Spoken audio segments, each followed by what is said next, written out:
Well, hello, everybody. This is John Ryan. I am glad that you have come in to learn a little bit about a very unique insurance solution, one that I've been using for years, ever since I met Barry Flagg at an FPA conference. Barry, was that in Boston? Where was that? I can't recall where we met, where you walked up to my booth and you introduced yourself. I forget. I think that was Boston, as a matter of Okay, fact. all right. So thanks for coming. Ryan Insurance Strategy Consultants has been helping advisors all over the country since 1978 with life insurance, disability income, long-term care insurance planning. We also we are also the plan administrators for the FPA and NAPFA Association group benefits, which insures thousands of advisors and their families and their employees. So we're very grateful for the relationship we've had all these years with everything we do, financial advisor. I want to thank FPA as well for being such a great partner in helping us not only insure advisors and their families and their employees, but helping us educate advisors on best practices for insurance planning. And today you're going to learn about something very unique, something I've used successfully probably the last 7-8 years with advisors and their centers of influence. It's a way of evaluating the competitiveness of a client's existing permanent life insurance program, or if a client is in the process of trying to decide between different permanent life insurance products. This program will help you and them decide based on some data that Barry's going to get into. If you have questions as we go ahead and ask them, and I will be fielding those as Barry presents. I do hope, in fact, I'm confident that if you've decided to attend, that you will walk away from this presentation with something that you can use immediately in your practice, not only to do a better job at helping your clients, but also impressing the centers of influence that you rely on to help build your financial planning practices. So with that, I'm going to turn it over to Barry, and go ahead and take it away, Barry. Actually, I think Rachel needs to chime in with some housekeeping items. Is that right, Rachel? Yes, I was just gonna go over a few things real quick. Hello, and thank you to participants for joining today's live event powered by Ryan Insurance. Our speakers today are John Ryan and Barry Flagg, and they will be presenting what CFP professionals must know about life insurance advice under new CFP practice standards to stay out of harm's way. An independent insurance broker since 1978, John Ryan is a certified financial planner, NAPFA resource partner, FPA member, FPA strategic partner, and the owner of the Colorado-based insurance firm of Ryan Insurance Strategy Consultants. Barry Flagg is inventor and founder of Veralytic, a leading publisher of life insurance product research and ratings. He's renowned for applying clients' best interest principles to the prudent selection, retention, and proper management of life insurance. Today's webinar is worth 1 CFP CE credit. After the presentation, you will need to navigate back to your dashboard on the FPA Learning Center and complete the course evaluation, which will grant the credit. If you have questions for John and Barry, you can place them in the Q&A box, which you can access by clicking on the Q&A button on the bottom of the screen, and they will get to them as time permits. And with that, I will hand it over to our speakers. Welcome, John and Barry. Thank you, Rachel. Thanks, Rachel. So John asked me to talk about what he told you I was going to talk about. And I said, John, I actually just did a training session for the CFP board enforcement attorneys. Can we just use that? Because it really is going to cover both sides of the coin. One is, as the title says, complying, for lack of a better term, with CFP practice standards, but it's also, a terrific business development idea, as John has found, as I have found. Life insurance is the last, largest, most neglected, worst performing asset on clients' balance sheets. There's someone a lot smarter than me came up with the age-old adage, find a need and fill it. Well, there is definitely a need. Wall Street Journal writes articles about how bad life insurance is performed. No one knows what they're being charged. No one knows what they're actually getting in performance. It's the only asset on their balance sheet, on the balance sheet you keep for them. It's the only asset that no one knows what's being charged and no one knows what they're getting in performance. So it's just a terrific business opportunity. And it is also now, given new CFP practice standards, and increasingly a focus of the CFP board. So carrot and stick, stay out of harm's way and get more clients and grow your business while doing so. Couple more housekeeping things. I will reference in my remarks an article written by Michael Kitces, who I'm sure many, if not most of you know or follow. Michael wrote it about something that he and I have taught. A paper I had written first. He took it and did what Michael does, and that's expand on it. Turned it into 2 articles from my one white paper. So I'm going to reference that later on. If you want to follow along, then there should be a way to download that here somewhere, which is above my technical capabilibilities, but there should be a way to download it. Go ahead, Rachel. It's in the materials tab on your dashboard on the FPA site. So feel free to download it, and I will be referencing it later. I didn't know when I put this together that we had Q&A ability, so you can either type your question into the Q&A icon for Zoom, or when I don't have that capability, I encourage people to open up a new email. Just keep it on your desktop, put either my or John's email address in it, and just capture when a question comes to mind. You can capture it there and then hit send after the presentation. If I don't answer it over the course of the presentation, you can just hit send at the end of the presentation, and happy to answer any questions you have that way. And as I mentioned, this is the material. So you're seeing material that was part of a training program for the CFP board. So this is not just, what I think. This is material that the CFP board is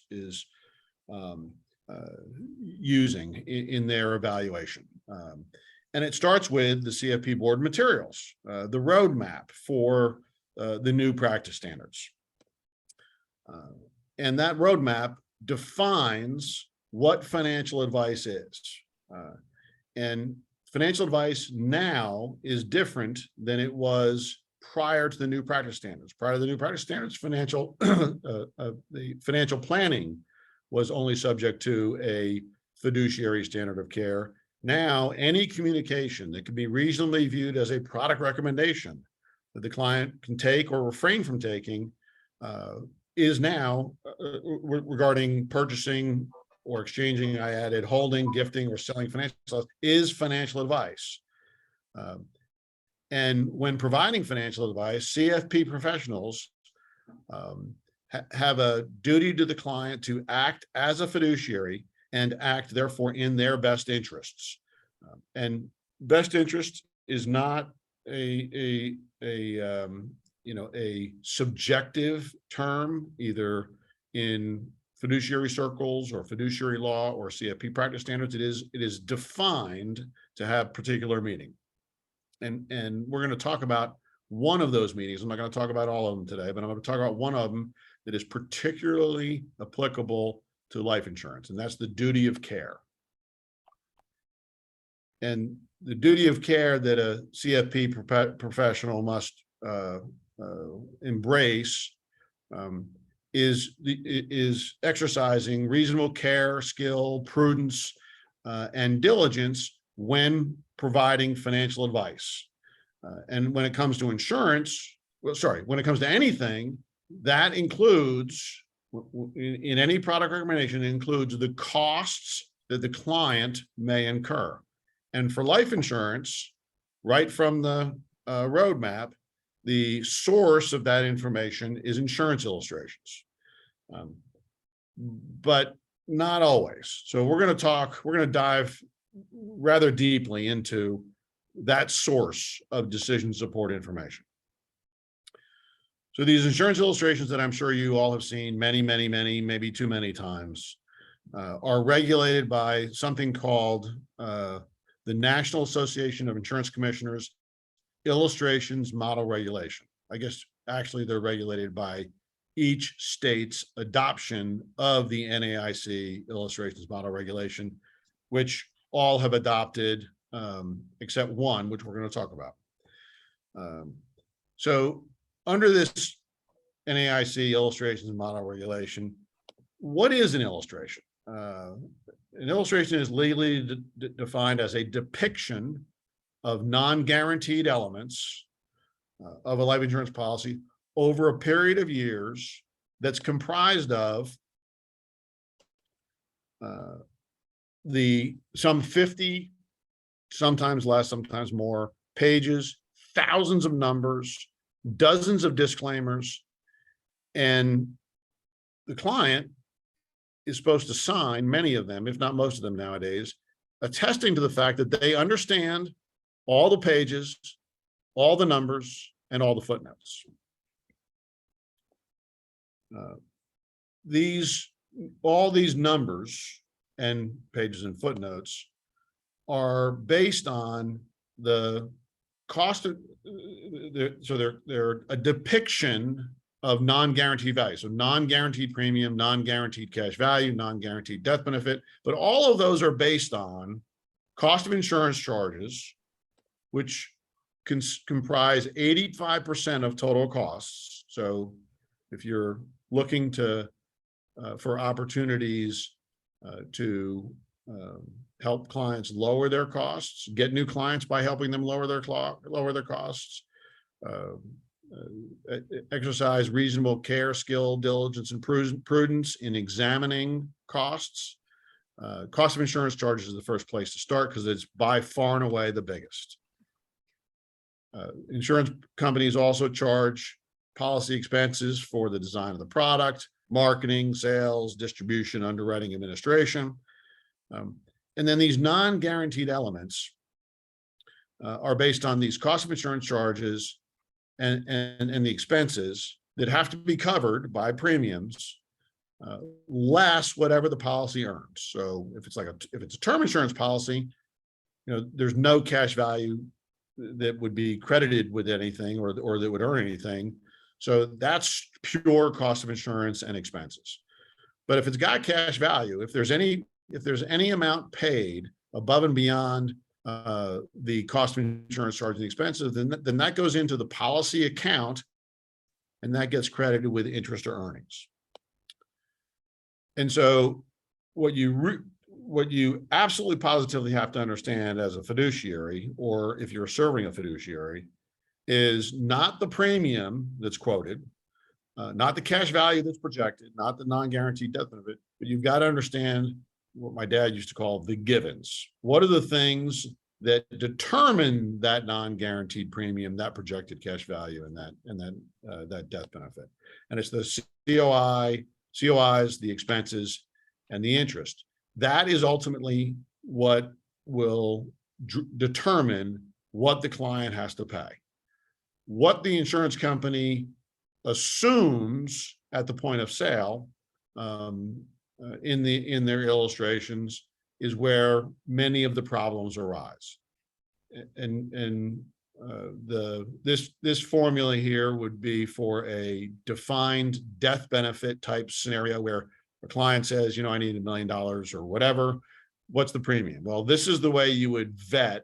You would exercise reasonable care, skill, prudence, and diligence in determining whether or not the premium is a reasonable premium for the client to expect if it's not guaranteed. If it's on the other side, if it's a wealth accumulation style type plan or objective, then I'm going to jump ahead a little bit here because this is a little redundant. Then the growth of the account would be whatever the earnings are. So whatever the account is growing to, minus the expenses, just like in any other asset. What's my growth minus my expenses, and that's what my account's going to be worth. Where the problems arise in these illustrations, and where the NAIC illustrations model regulation doesn't do a good job. And that's not my opinion. I'll show you why. I'll show you how it doesn't do a good job, and you'll come to the same conclusion. Is that when we're looking for a policy that has that either has a low premium or high growth, we would be looking for a policy that has low costs, that has a good earnings potential relative to clients' risk tolerance, and then that would result, just like any other asset. When you have low costs and good performance, that's going to be an account that outperforms other accounts. Conversely, at the risk of stating the obvious, if you had an asset that had high costs and poor performance, then that's going to have poor growth of the account. Where this illustration model regulation falls down is it permits insurance companies to quote high costs, or to project growth based on high costs and high interest rates, high earnings rates, without any disclosure of the high costs or the risks of underperformance due to aggressive performance assumptions. So I want to delve a little bit more into that, but before I dive deeper, I don't want to leave you with the impression that these illustrations are not useful for a number of things, and they are useful for a number of things. They certainly are good for modeling, how the policy works. What if I pay 10 years? What if I pay 20 years? Different funding strategies. It's certainly good for modeling. What if I get better performance? What if I get worse performance? What if I drop the death benefit? So they're very good for what if analysis. They're very good for planning. You couldn't do a cash flow projection for a client that involves insurance unless you had an illustration that showed what the premium requirements were, or what the distributions from the policy might be. So they're very useful for all these things, very legitimate uses. But unfortunately, they are also used. They're probably used more often than not for some other things. They're used to try to find out which policy has the most competitive cost by comparing premiums, with the presumption that premiums are some proxy for costs, and we'll come back to that. They're not very good. In fact, they're not useful at all for trying to understand the reasonableness of performance requirements, and we'll go into an example of why that is. And they're not good for assessing whether or not the risk inherent in the product is consistent with the client's risk tolerance. And again, I'll go into an example. So these are all questionable practices, which we'll dive into right here. So this is an actual illustration. The excerpt of the actual illustration is in the Michael Kitces article, so I know this is hard to see on the screen. I've kind of blown it up with a magnifying glass so you can see the parts that are most relevant, but you can see the actual illustration. I've taken the company names off because this is a prevailing practice. I don't want to single out any particular company, but you'll see the actual snapshot from the actual illustration. And the illustration says that non-guaranteed values. So remember, this is a depiction of non-guaranteed elements. So non-guaranteed values at the end of the year are calculated at 5%. So any reasonable person that I know would assume that, so my account values are assuming that whatever I pay, or whatever the client pays above and beyond cost of insurance charges and expenses, those are going to be credited at 5%. But if we dive a little bit deeper down, and a 5% rate of return, I know I'm saying something that everybody on this call knows, but a 5% rate of return would be consistent with a client that has a more conservative risk profile. But if we dive a little bit deeper down into this illustration, into pages that I refer to as the policy accounting pages or the detailed expense pages, every insurance company has their own name for them, but basically they're the year by year disclosure of expenses and performance requirements. And as I will also say later, if you don't have these, there is absolutely positively no way for you to know whether costs are justified and whether performance is reasonable and whether risk is appropriate. And this is where I say the NAIC illustrations model regulations just fall short of CFP practice standards. And as a result, if you're a CFP, you're going to be held to CFP practice standards. And this is where you can get into harm's way, because this actual illustration shows that the account value at the end of the year is $117,000. And then it also shows that on my $117,000, I have to be credited with $16,000 or almost $17,000 of interest or earnings. Well, I can pretty much do that one in my head. That's not 5%, but on the first page of the illustration, not the fine print 35 pages in, but on the first page of the illustration, it told me that I was all I needed to earn was 5%, not something more than 5%. Well, $16,000 on an ending account balance, $16,000 of interest. And I know you can't see in the magnifying glass, there are no premiums being paid here. So there's nothing else going on here other than the interest being credited to the account.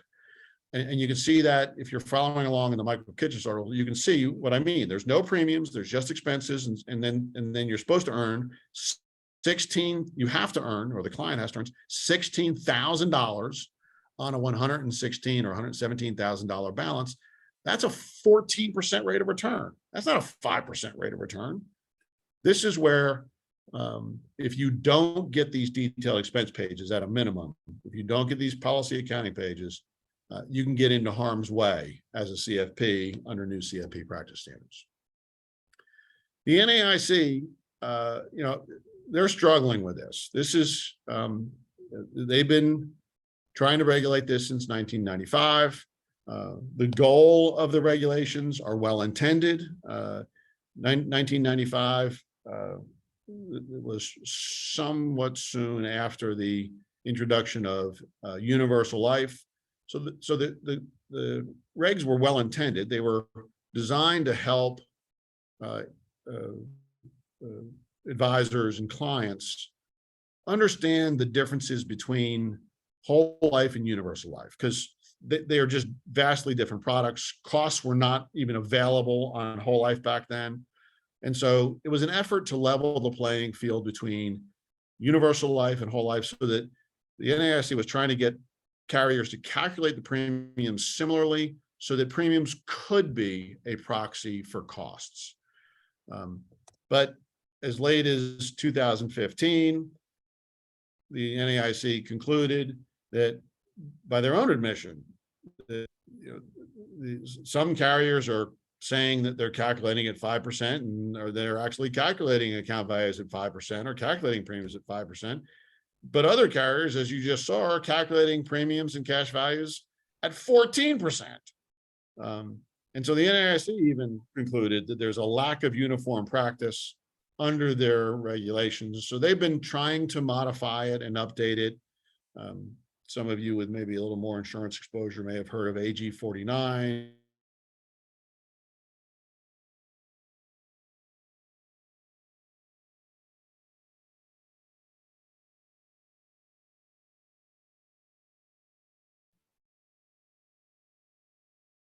Barry, you're frozen.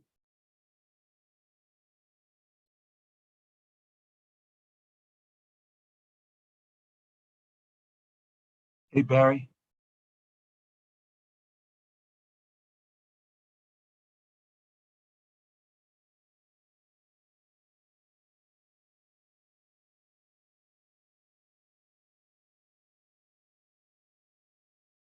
Barry, I'm not hearing you and the slide is not changing. I don't know.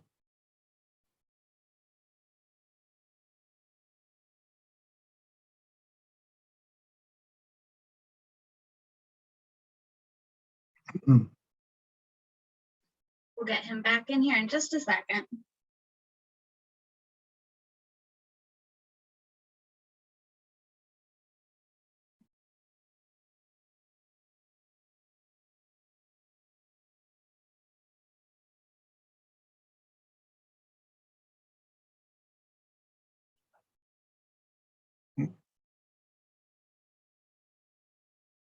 I'm not muted.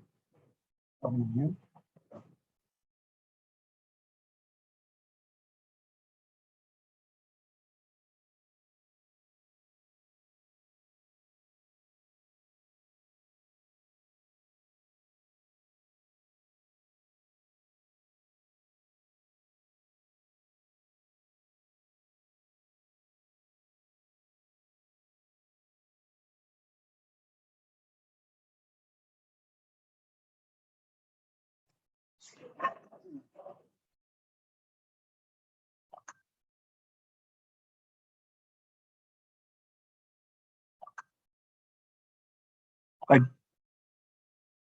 I just received a note from Barry, a text from Barry. The internet where he is dropped and he is in the process of reconnecting. So if you would, just please hang on. While Barry's reconnecting, I just want to reiterate how valuable that I've found his advice. What he will get to towards the end of the presentation is a system that he has created, patented, that helps advisors and clients discern best available rates and terms, and gets under the hood of these illustrations and helps clients avoid making choices that are really not justified based on an insurance company's past performance. Very similar to what Morningstar does for mutual funds is what Veralytic does for cash value life insurance. So most of you have never seen anything like this. Most of your centers of influence have not. And so as soon as we get Barry back up, we will continue. And so please just hang in there.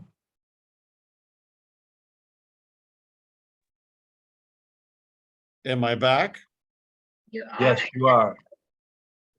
So clearly, I didn't tell Rachel and John know, I'm actually traveling today.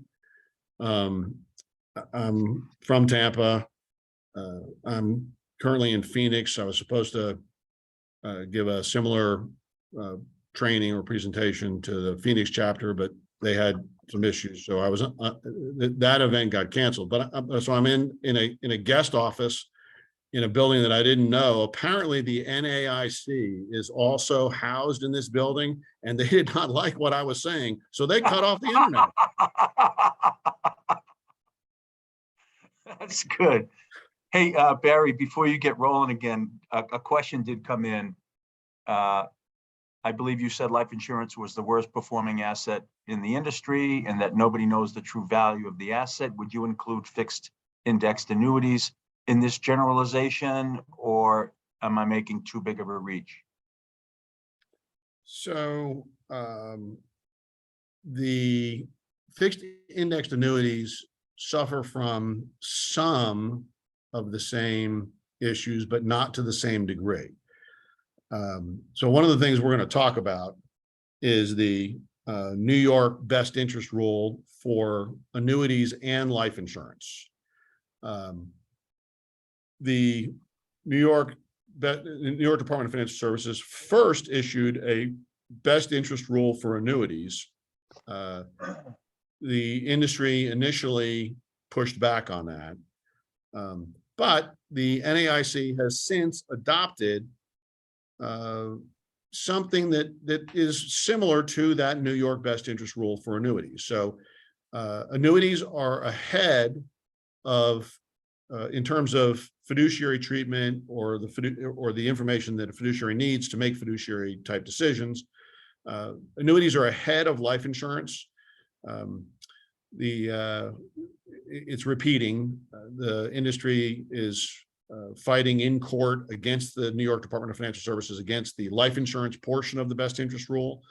But I think it's a matter of time before that also ends up getting adopted and disseminated. But in the meantime, I think both annuities and life insurance have been opaque.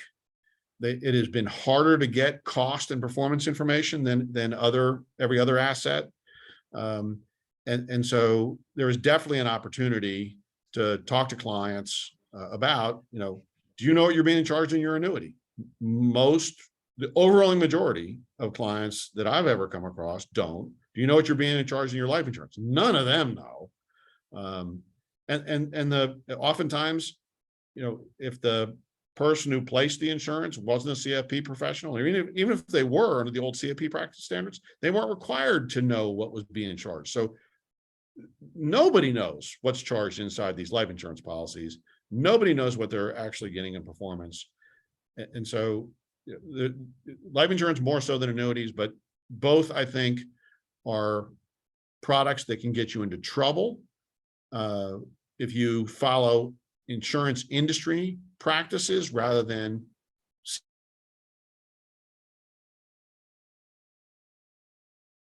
Oh, shoot. bag of money to your client, and clients are always pretty happy when you bring them a bag of money, bring them cost savings. And Barry, I just want to remind you, we're at 12:32, in case you want to hustle. Okay. I also just got another notice that I have an unreliable internet connection, so I hope I don't get dropped again. All right, we'll let you know. Sometimes if you turn your video off, that will help. Is the video on right now? Oh, my video. Gotcha. Yes, if you think that will help. I'll try that. Okay, so now it should just be my screen. Yeah, that's what I have. Yeah. Yes. Okay. So continuing on, and I'll try to pick up the pace a little bit here.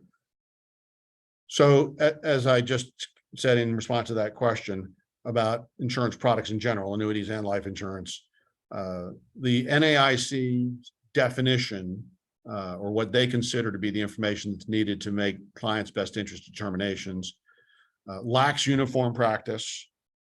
We've also, the rules themselves require no disclosure of costs, performance, or risks.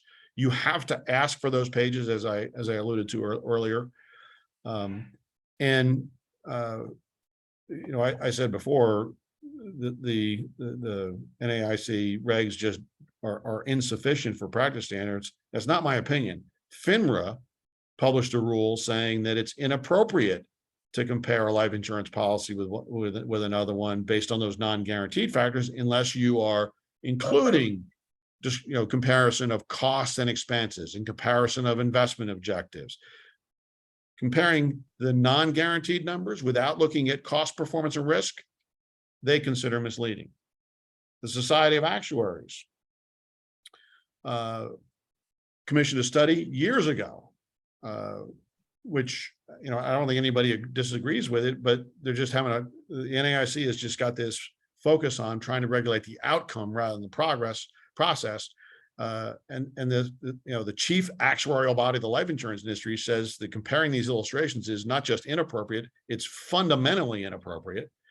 And the chief regulatory body for fiduciaries, the OCC, which oversees national banks, so all the big banks, and all of those big banks have fiduciary businesses.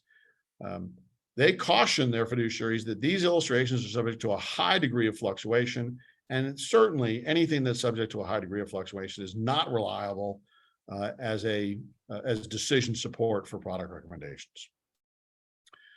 So Michael Kitch, as I told you, wrote a couple of articles, took a white paper I wrote about the New York Best Interest Rule, turned it into a couple of articles. Again, those are available for download. The bottom line, if you're a businessman, or the punchline, if you're a comedian like John, is on page 5 and page 6 of the down, if you downloaded it and you're following along. But while the NAIC illustrations model regulation was intended to allow these illustrations, allow premium comparisons to be a proxy for costs. In other words, the product that has the lowest premium, the intent of the NAIC regs is that the product with the lowest premium would have the lowest costs. So it can be a proxy for finding the product with the lowest costs.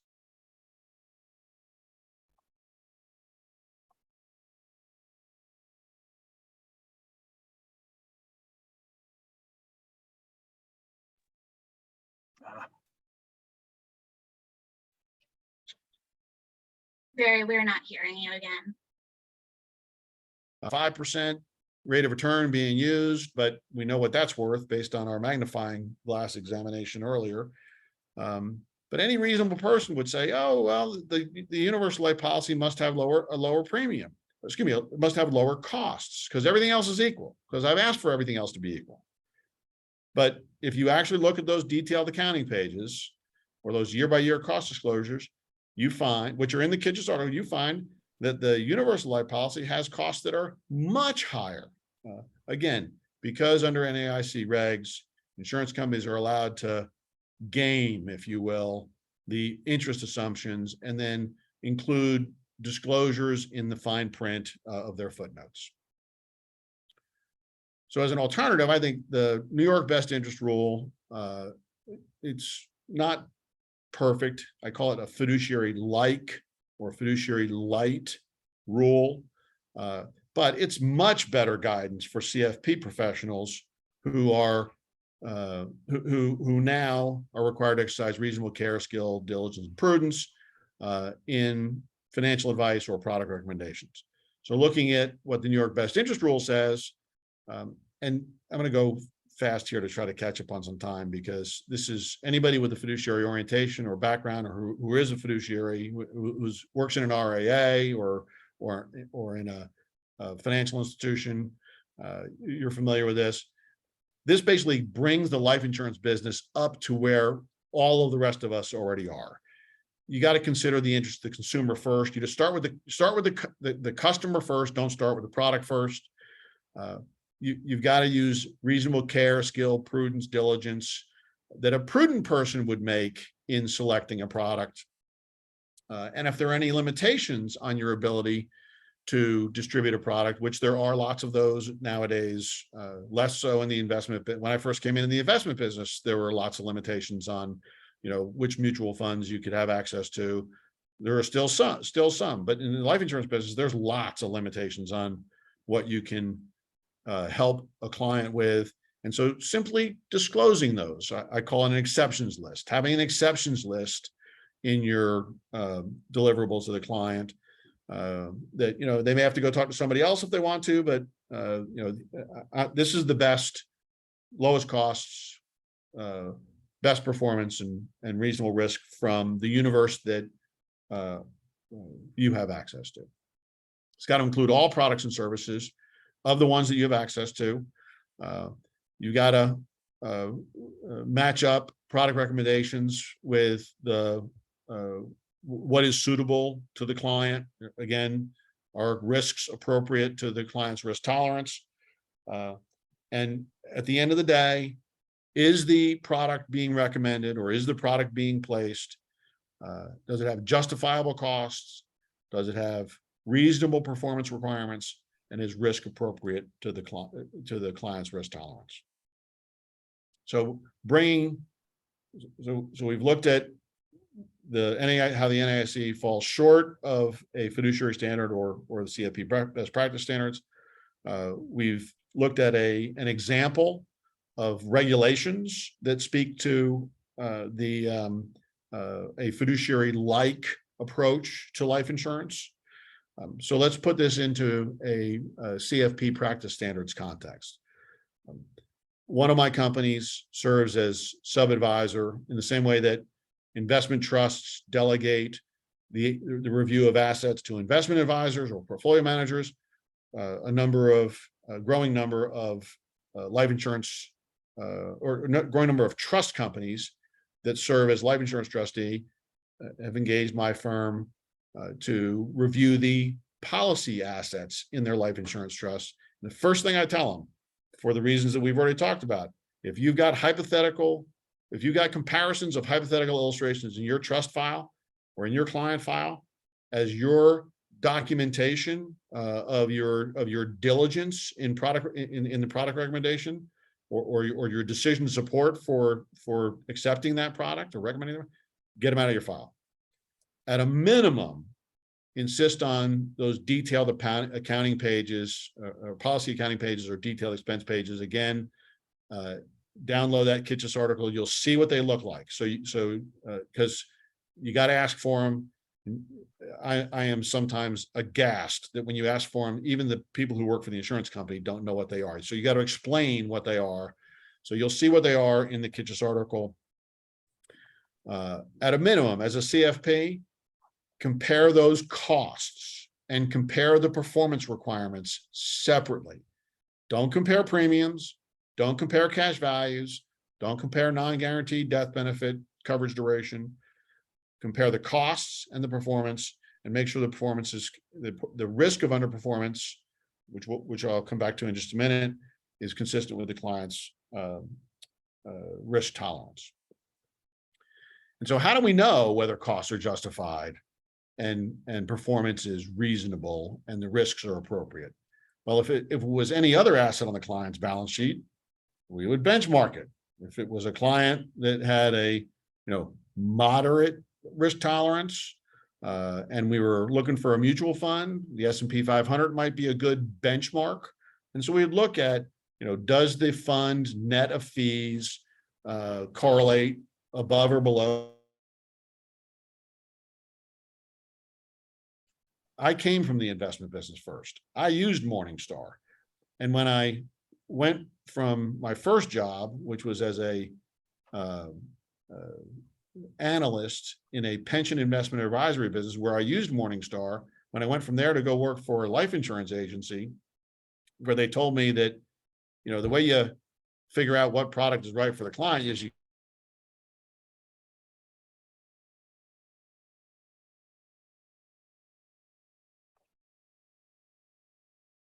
insurance business for a while. So I was like, okay, let's see how that works out. Well, it hasn't worked out. Forbes wrote a great article, Wall Street Journal wrote a great article about universal life and how, it was the rage of the 80s and it has just woefully disappointed because these quotes just never come true. You've got to examine cost, performance, and risk. And there are some other things that are important to consider in life insurance beyond mutual funds. Certainly the financial strength and claims paying ability of the company. I already mentioned costs. Getting out of a life insurance policy is harder to do than getting out of a mutual fund. So we want to make sure that there's not a bait and switch going on. So are the illustrated expectations reasonable? Are they reasonable to expect? Again, we can't get out of life insurance the way we can get out of a mutual fund. So how much liquidity do I have?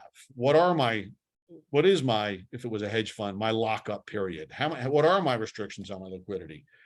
And the one that I am surprised almost never gets asked is even, expensive attorneys, sophisticated CPAs, ultra high net worth clients, they get these illustrations and they say that the performance is at X%.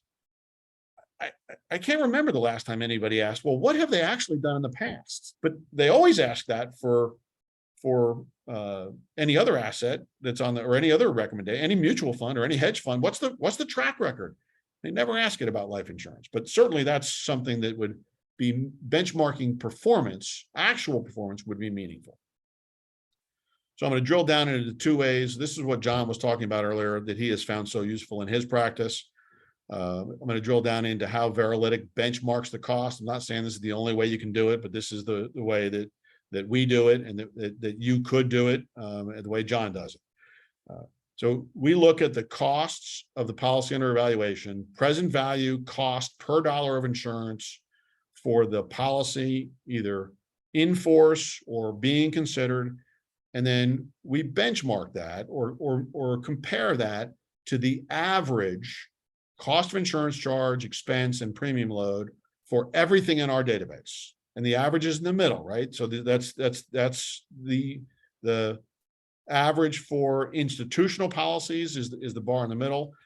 And then very rarely, but for the sense of completeness, we include smaller policies. So the middle bar is where most people who pay for advice, most people who pay CFPs a fee, you're going to be dealing with the middle bar. But occasionally they'll have a small policy and you'll be using the bar on the far right. As I said, the benchmarks are the average, so that's the middle. And around that middle in life insurance, there's an 80% variance between good and bad pricing. Adam Smith would say that the ingredients to an efficient market are the free flow of information. We've already talked about how opaque life insurance is, life insurance product is, life insurance pricing is. And most people don't know what they're being charged. And if you don't know what you're being charged, you can't choose good pricing from bad. And if you can't choose good pricing from bad, it gives carriers, insurance companies, a lot of leeway in what they charge. And so there is as much as an 80% swing between good and bad pricing, which means that the worst available rates and terms in the marketplace are going to be 40% higher than the benchmark, and the best available rates and terms in the marketplace are going to be 40% lower than the benchmark. And so this is a graph that comes from a real life report, and you can see here that this particular product is well priced, very well priced. It's among best available rates and terms. So if this was in force, this would be a keeper. If this was proposed, this would be something that would be certainly worth considering, at least based on costs. And not to say that costs would, and that's not saying that costs are the only consideration, but based on cost, this would be worth considering. Benchmarking also reveals when costs are excessive and by how much. So again, this is a excerpt from a real life Veralytic report. This is a real life product available for sale today, or when this report was written or generated. And you can see how high costs are here. They're approaching worst available rates and terms. They are 17 cents per dollar of insurance, where we already established that best available rates and terms are closer to 10 cents per dollar of insurance. That means that if this were an in-force policy, that this client is overpaying by 7 cents per dollar of insurance. So for $1 million, so if you came across this client or this prospect, and this was $1 million policy, and you said, you know what you're being charged, and they said no, and you said, great, would you like to know? And they said yes, and you ran a Veralytic report for them, you could find for them $70,000 of present value money that they could use to either reduce premiums or make up for underfunding or extend the coverage duration because where everybody's living longer, or reduce premiums or increase death benefits or reduce risk. There's lots of things you can do. This is what I call the flashlight, the ruler, and the bag of money business development strategy. You shine a bright light on the cost, you shine the flashlight on the costs, you get the Veralytic ruler out, you measure those costs, and when the costs are excessive like they are here, you put all that money in a bag, give it to the client, and say, how would you like to use this? For that matter, you could tell the client they could take it out of the policy and put it somewhere else if they wanted. Literally giving them $70,000. And at the risk of stating the obvious, if this was a $10 million policy, what would you be? What would you, the bag of money you'd be bringing to your client would be how big? Literally, and I kid you not, this situation happens. $700,000.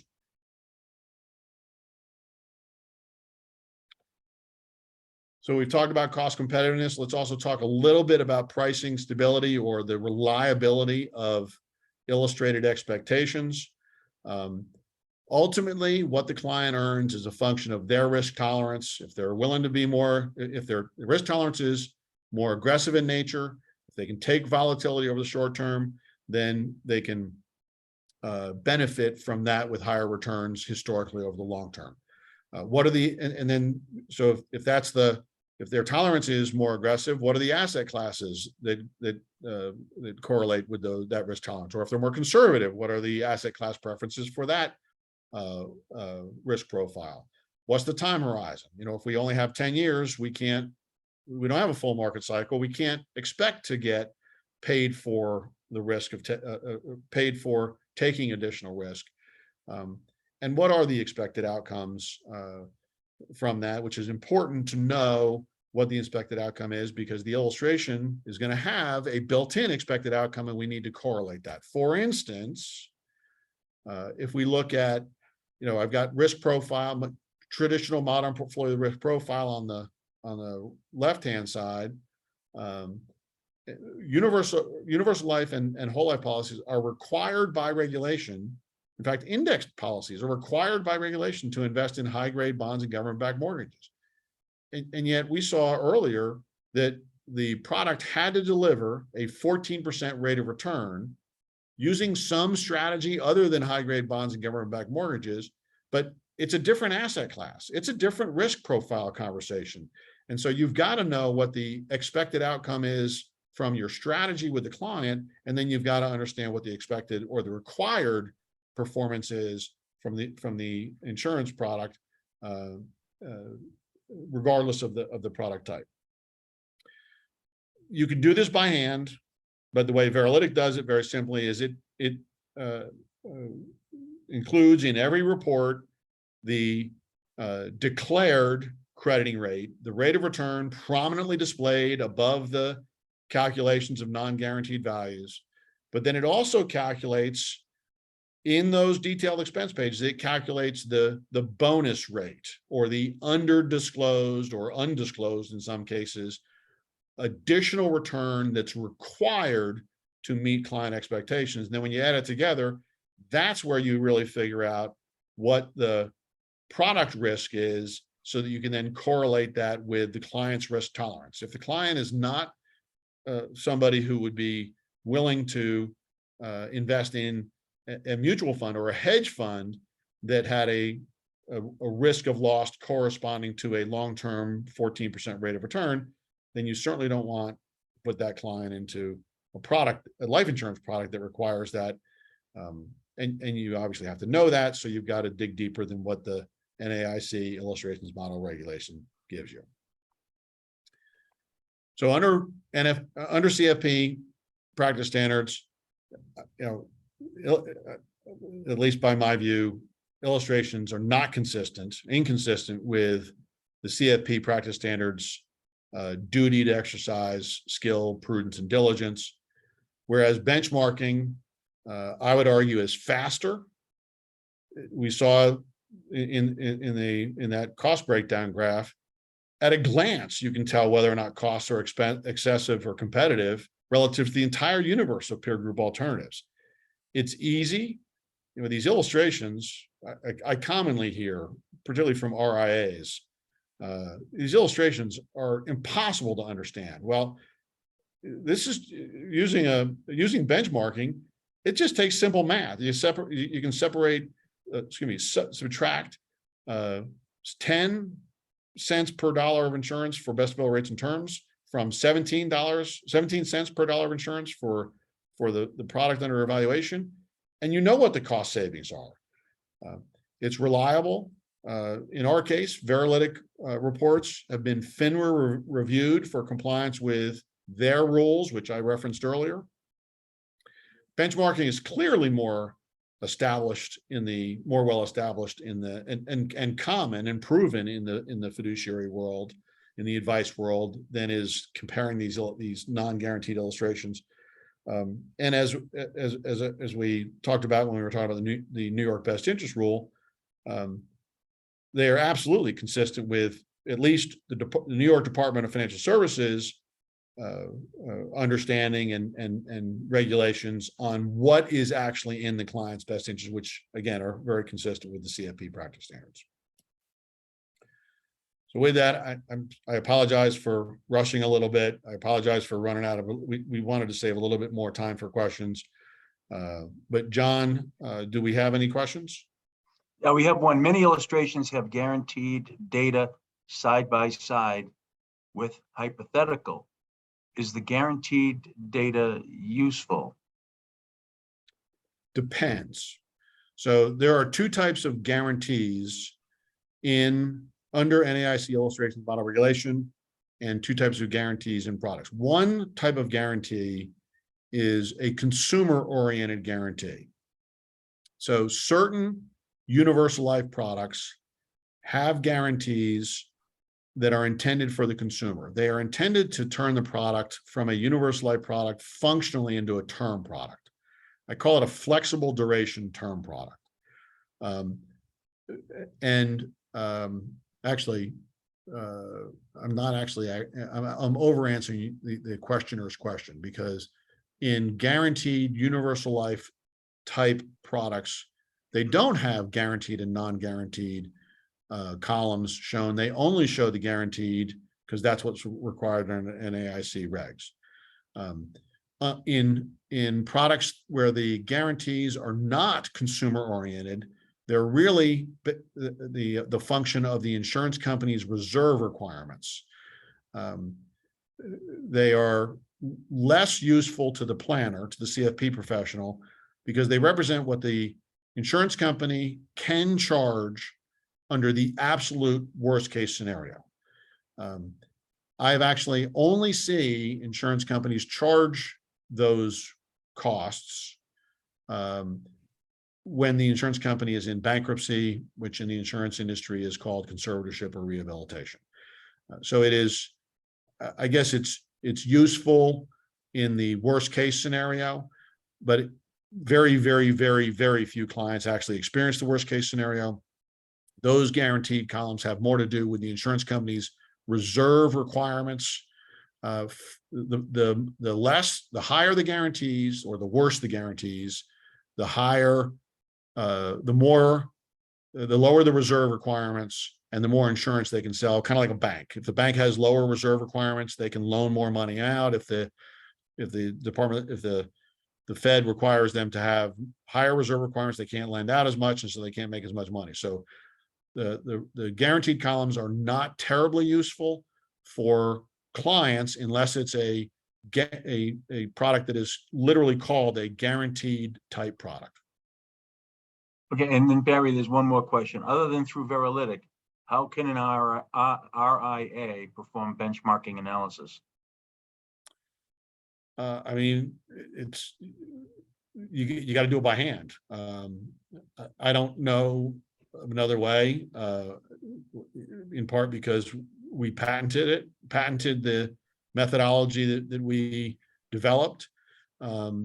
I don't know of another provider in the marketplace that compares costs, that automates the comparison of costs, but it can certainly be done by hand. You know, you get the detailed expense pages or the policy accounting pages. You get those pages, download them into a spreadsheet, and then create your own benchmark. You can certainly do that, but as you found, it's pretty easy to do it with Veralytic. Oh, I have, for sure. I mean, I don't have the time to do it by hand, nor the knowledge on how to do it, but I just know how impressed clients and advisors and centers of influence have been with the Veralytic report, which is a 2-page executive summary backed up by 15 pages of supporting documents. It's really something else. And then Barry, isn't a sample report available? Can you get into that? Right at our homepage. In the lower right-hand corner of our homepage, www.veralytic.com, you can download a example report for a variable policy.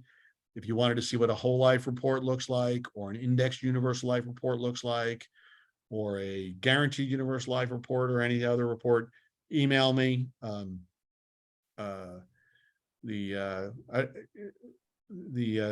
My email address, my LinkedIn page, my Twitter handle are all on the screen right now. Make note, I'm pretty active on Twitter.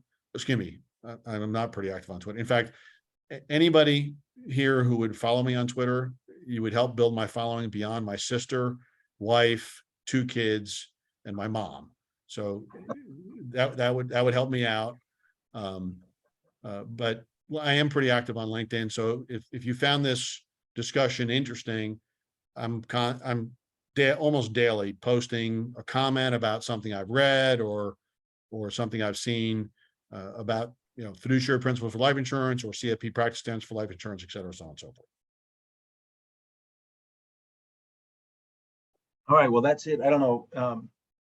Rachel, do you have anything that you need to add? No, I think we're good. Thank you for joining us, everybody. Yeah, thank you. Thank you, Barry. And My pleasure to do this. thank Thank you, John. Appreciate the props. Thank you, Rachel, for setting all this up. My apologies about the technical difficulties. I just didn't have any idea that I was going to be guest officing in the same building that the NAIC has their office.